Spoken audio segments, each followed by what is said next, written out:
So what's up? Kamusta? Ayos ba tayo dyan? So nandito tayo ngayon sa FKM Baliwag Branch para sa update natin at nakita na rin natin itong FKM MTX 180 ngayong 2026. Bagong taon, bagong motor. So alamin natin yung presyo nito kung magkano nga ba at kung sulit nga ba pati yung specification nito. Tara, samahan nyo ako. Walk around na natin to.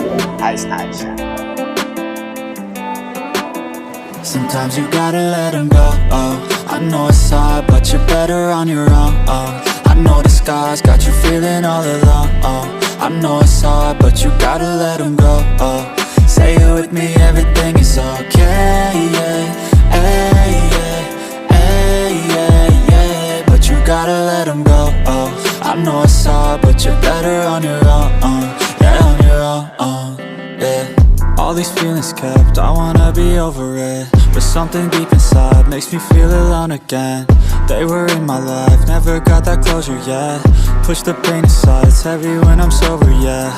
Turn my thoughts off, I'm over it. 2 shots too deep, I'm alone again. This ain't healthy, she's never helped me, and that's why sometimes you gotta let them go, oh. I know it's hard, but you're better on your own, I know the sky's got you feeling all alone, I know it's hard, but you gotta let them go, say it with me, everything is okay, yeah. Hey, yeah, hey, yeah, yeah. But you gotta let them go, I know it's hard, but you're better on your own, yeah, on your own, yeah. So yun ang mga basta ngayon, available na nga po dito sa FKM Baliwag Branch itong MTX 180 nila. So sa video ko lang ito mga nakikita, lalo na sa mga tropa natin sila Zark Moto and Kuya Boyet. So ngayon available po rito kulay white. Ayan, wala siyang masyadong decals. Yun yung napansin natin dito, napaka premium talaga kapag wala masyadong decals.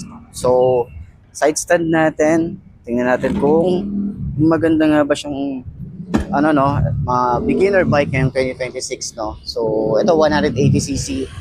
Siyempre, alam naman natin yan, malakas yung motor. Alam naman natin, kung gusto mo ng ganitong motorcycle, expected mo na malakas talaga to. So, nagustuhan natin dito yung forma sa harap. Yung headlight niya, and then yung taillight niya. Kakaiba rin yung taillight. Then, syempre, yung forma, maxi scooter talaga yung dating yan. Parang hindi nga siya 180, parang nasa 200cc siya. 5'2" ang ating height. Ayan, medyo pababa yung semento dito kaya expected natin na mahirapan tayo.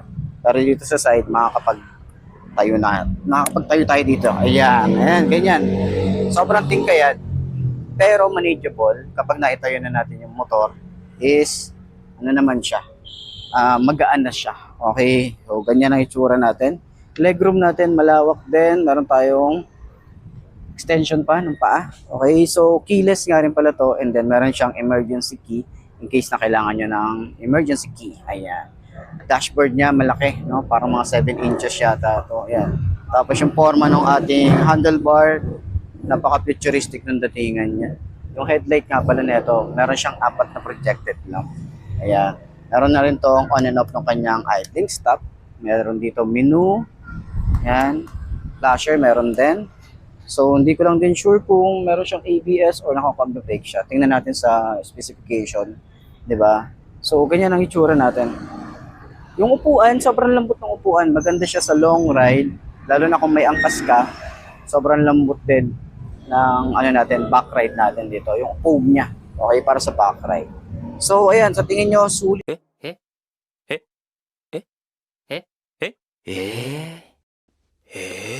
Sulit nga ba? So sa tingin nyo, sulit nga ba ang kanyang looks ngayong 2026? Pasok nga ba sa panlasa mo itong motorcycle na to? So available po yan dito ng isang unit sa FKM Baliwag. Puntahan nyo na lang or pwede nyo akong i-message sa aking Facebook page na iMark Moto. Follow nyo na rin yan. At sa aking YouTube channel, subscribe nyo na rin. So yun, center stand natin. Kung maganda rin ba siyang center stand.